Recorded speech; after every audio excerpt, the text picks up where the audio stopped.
Thank you very much, Chair. Just a follow-up, Chair, on the Minister being briefed about the budget arrangements of the PKTT. And it's very important, Chair, because the Minister bases strongly, amongst other reasons, that budgeting or financial costs of the PKTT will be becoming too much. So has the Minister or the National Commissioner solicited any cost analysis of the PKTT from you? No. No, Chair. Have you ever been made to account on the cost effectiveness of the PKTT in the SAPS stock management meeting? No, Chair. Thank you very much, Chair. May proceed. Honorable Matthews. Also, just a follow-up or a question of clarity. There were 11, or there's 11 task teams. So did the Minister also inquire about any of the other 10 at all, like specifically on how much was spent? From me as a CFO, I have never. In those 5 presentations to him, there was no questions from him or his team? These were strategic presentations, Chair. I have never been requested to come and present in terms of the operations to the Minister. For any of them? Okay, thank you. No, Chair. Thank you, Chair. Thank you so much. You may proceed. Thank you. So, as the committee members have already foreshadowed, it was a significant part of the Minister's evidence before this committee that he had in mind these budgetary pressures when he wrote the disbandment directive and essentially issued it. And when he was before this committee, one of the things that he relied on heavily was a comment you had made in an information note. Now, I don't know if the committee members have that information note. It's in the annexures, but the comment is also set out on paragraph 20, page 20, paragraph 23. The information note for those who want to look at the annexures is PPD 13 at page 105. And so, just to take one step back, this was an information note for the 2024, for the period 1 April 2024 to 31 March 2025. Is that correct? Correct.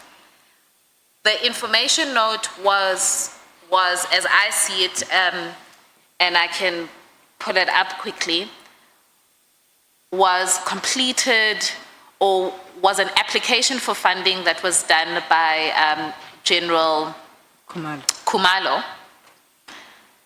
And that application for funding was then made, I think, in March. Let me check. Was made on the 26th of March, 2024. Is that correct? Do you have it before you? That is correct. So the comment that you made on that information note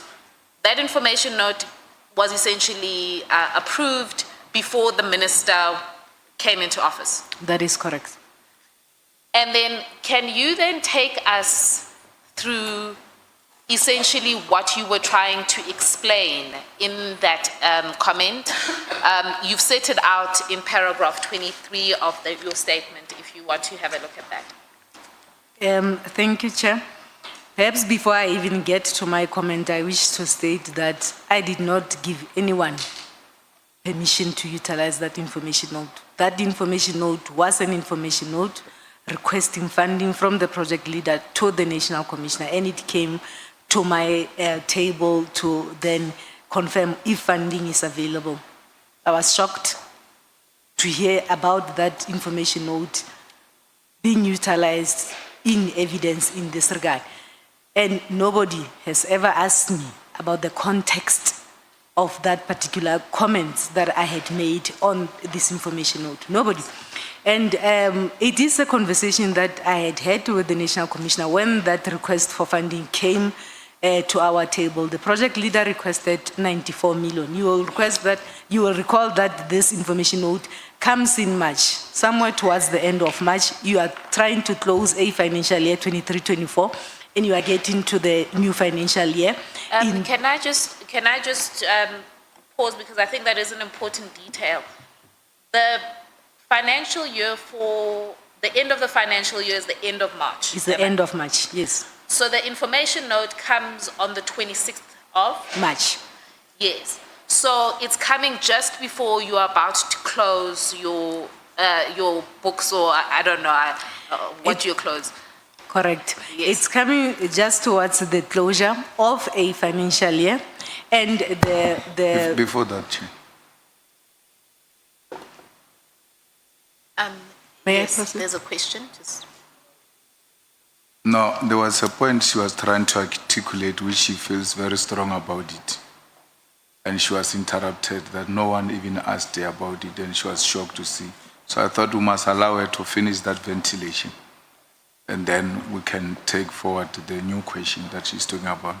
Because this might be a platform where she feels she needs to express herself, and she has been sitting with this matter. And she must be given that opportunity. That is granted. Honorable, General Dimpane, can you conclude the point that you wanted to elaborate? I wanted to indicate that this is one of the many information notes or funding requests that will come to our table. This was a request that was made by the project leader, and it was submitted in March. This is a conversation that I have with the National Commissioner, and I make several observations and comments in this regard. And I get to be shocked when this information note is utilized as evidence and trying to portray a picture as if I was advocating for the disbandment of the political task team. It is taken out of context, and I believe that this is an important platform to then deal with the context in terms of this information note. I wish to state that I did not give anyone permission to use that or give anyone the physical document in this regard to use in their evidence. Now, this information note comes, it has been taken out of context. Then I make an observation to say we are closing a financial year. We are getting into the new financial year. Between April and May, we will be engaging in a process where we then allocate or a process of distributing resources to all cost centers in this regard.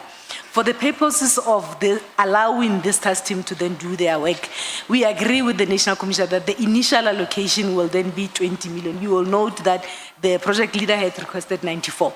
We agree with the National Commissioner that up until we finalize the internal apportioning of the budget, we will then confirm 20 million to allow for the team to work while we finalize the processes of internal apportioning. And those processes unfolded and they were concluded in May.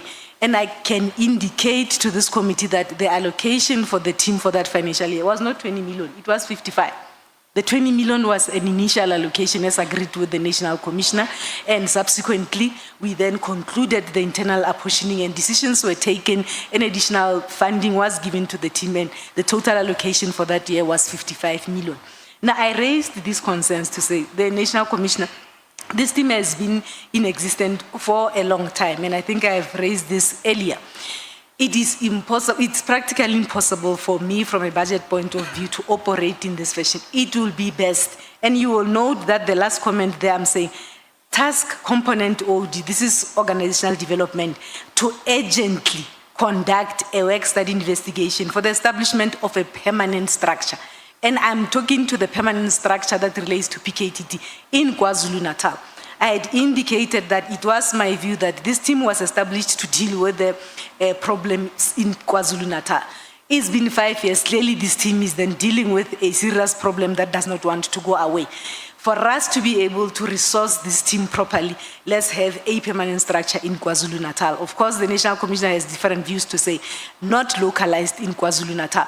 Perhaps when we deal with this and we come to that decision, it might be a team that is national to be able to deal with the similar problems in other provinces. Of course, he knew from an operational point of view, I'm assuming, that the scope of this team had expanded into other provinces. He had no obligation to share that with me. And ultimately, he then approved the initial allocation of 20 million. When we are done with the internal apportioning, then the total allocation to support this team for that year was 55 million. So the document has been out there, being discussed out of context, and nobody has ever reached out to me to say, what exactly did you mean by these comments? So I thought I would use this opportunity to then clear the air and clarify this. The allocation for that year was then 55 million with a total spending of 57.5 million at the end of that financial year. Thanks, Chair. Honorable Sangon. Thank you very much, Chair. General, on that issue that you've well articulated the context, but I can tell that you are quite upset with your comment having been used as evidence. How does it work in SAPS? Because I see that information note had 3 signatures, if I'm not mistaken. General, okay. But you were the second last before the National Commissioner.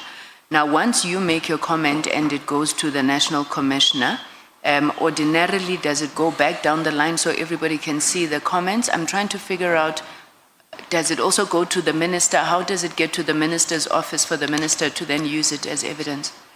These submissions don't go to the minister. It ends with the National Commissioner as the approving authority. Then it will go back to the project leader who would have applied for funding. I would, of course, have a copy to ensure that then I keep track in terms of the budget allocation as well as expenditures in this regard. They do not go to the minister. Sorry, Chair, it's just, so in your view, how, and I know that maybe I'm putting you on the spot here, but when the minister brings this document, I mean, it's an operational discussion between, yourselves as the officials who are signing it off. If you had to hazard, how do you think the minister even knows what you said? Because you said you never discussed this with him. He shouldn't, maybe asked that he shouldn't even know that you had written this comment, am I correct? I am not saying he shouldn't know. I am not certain where he got hold of the document. I'm simply saying that it should not then be utilized as if, and creating an impression as if, as the CFO, I took the document and I went to the minister with the document. That is not what transpired.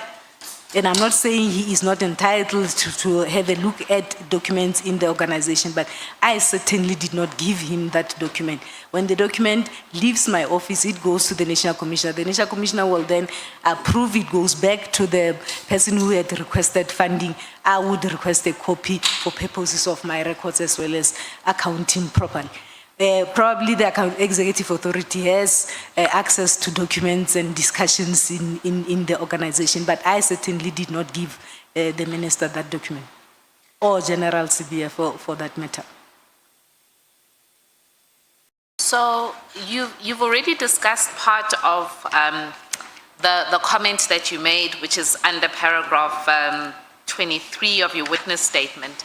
And this is just further clarification because a lot of emphasis in the evidence of both General Sibia and then subsequently the minister, and in particular the minister, was to say, and looking at the line just under paragraph 23 in the quote, 1, 2, 3, 4, the 4th line, where you say post-elections, the team must be deactivated as it has been in existence for the last 5 years.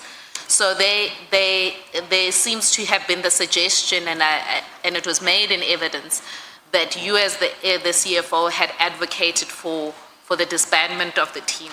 But as I understand from what you're saying about the last line, was that you were in fact saying that steps need to be taken for the team to be made a permanent structure. Is that correct, or do you just want to clarify anything further? That is the correct context, because if it is a permanent structure, it has been there for a long time, then it gives you an opportunity to be able to budget for it properly, to resource it properly, because clearly it is dealing with something that is a bit permanent in this regard. And as I indicated earlier, then issues of accountability in terms of the resources that you would have allocated to that particular team. So it is correct.